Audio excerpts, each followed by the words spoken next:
Plan de continuité d'activité, l'importance du facteur humain. Outre les dimensions documentaires et matérielles, l'efficacité d'un plan de continuité repose sur les dimensions culturelles et psychologiques encore trop souvent oubliées.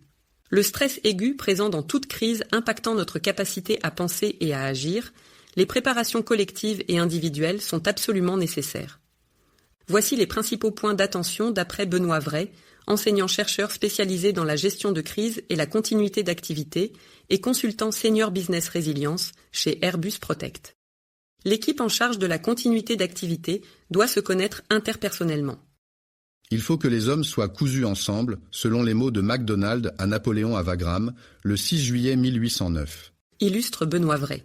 Pour qu'il y ait une forme de performance alors même qu'il y a du stress et de la désorganisation, il faut créer du lien intimement et aller au-delà de la connaissance professionnelle. Ceci passe par exemple par l'organisation de moments de partage ainsi qu'une connaissance des difficultés, y compris personnelles, de chacun des personnels de gestion de crise. Si un collègue est en pleine rupture amoureuse, par exemple, ça ne sert à rien de le mettre en difficulté professionnellement. S'il y en a un qui est très en forme, à l'inverse, on se repose sur lui.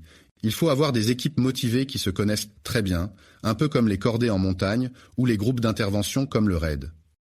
En amont de la survenue de tout événement indésirable, le rôle du responsable PCA est d'accompagner les différents métiers pour identifier les processus, les besoins de reprise en termes de personnel et d'applications critiques. L'effort dans le détail est porté dans la phase préventive par le responsable PCA qui aide à la rédaction de fiches action-réflexe pour chaque service, avec l'ordre de redémarrage des processus et la description opérationnelle des actions à réaliser. Explique Benoît Vray. Le jour où la crise survient, le responsable PCA sera en coordination globale, il ne pourra pas s'occuper des détails opérationnels de chaque service. C'est la raison pour laquelle chaque responsable de processus sera responsable de sa reprise d'activité en s'appuyant sur sa fiche action de reprise d'activité préalablement rédigée de concert avec le responsable PCA et en s'entraînant lors d'exercices de continuité d'activité par exemple. Les collaborateurs et plus encore les personnes en charge de la continuité d'activité doivent être formés aux effets du stress. Benoît Vray utilise par exemple des techniques d'aguerrissement mental et émotionnel pour être plus résilient le jour où la crise survient.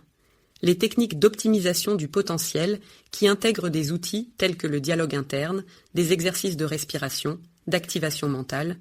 L'objectif est de ne mettre, au regard des sollicitations de l'environnement, que les ressources nécessaires pour éviter de s'épuiser très rapidement et pour avoir une sorte de performance dans la durée. Explique-t-il. On peut par exemple apprendre à se dynamiser ou à se calmer en fonction d'un petit autodiagnostic. Quelles sont mes émotions aujourd'hui?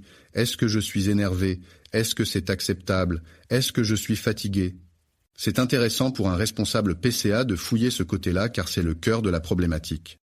Ce n'est pas parce que l'entreprise fonctionne d'un point de vue opérationnel que tout va bien au niveau symbolique et psychologique. Prévient le spécialiste. Il va falloir rassurer, remercier les collaborateurs et les raccompagner vers un mode de travail usuel. Ce qui est souvent oublié d'après lui et peut mener au départ de salariés après une crise. Cela peut passer par du storytelling, la mise en avant des efforts fournis.